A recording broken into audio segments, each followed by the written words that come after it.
ప్రభువైన యేసుక్రీస్తు పరిశుద్ధ నామమున ప్రియమైన మీ అందరికీ సాయంకాలం యొక్క శుభములు. దేవుణ్ణి జ్ఞాపకం చేసుకుంటాం. తప్పకుండా దేవుణ్ణి మనము జ్ఞాపకం చేసుకుంటాం.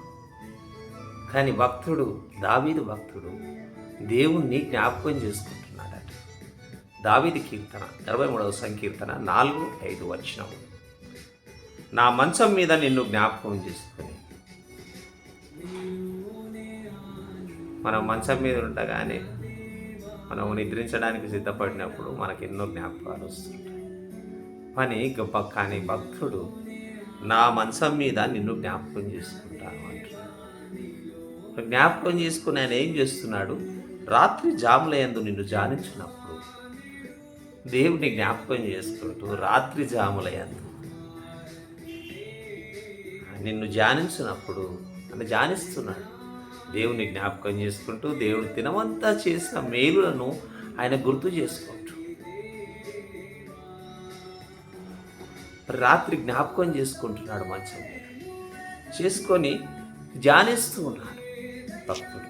చూడండి, ప్రభు మెదడు దొరికినట్లుగా నా ప్రాణము తృప్తి పొందు. ఆయన ప్రాణము ప్రభు మెదడు దొరికినట్లుగా నా ప్రాణము తృప్తి పొందుతున్నది.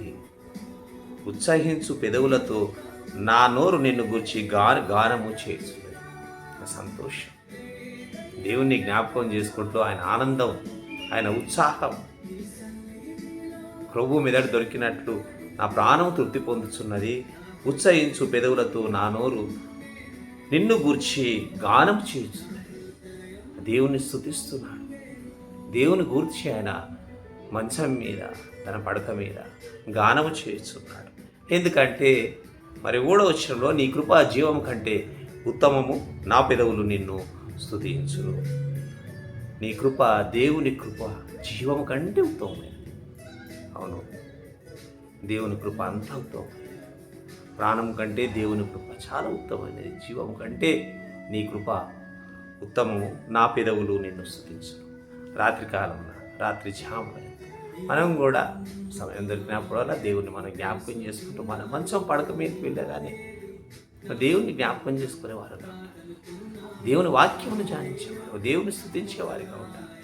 దేవుని గురించి గానం చేస్తూ మనం నిద్రించేవారిగా ఉంటారు. ఎందుకంటే దేవుని కృప చాలా ఉత్తమమైనది. ఆ కృపను మనం ఉత్సహించి ఆనందించాలి.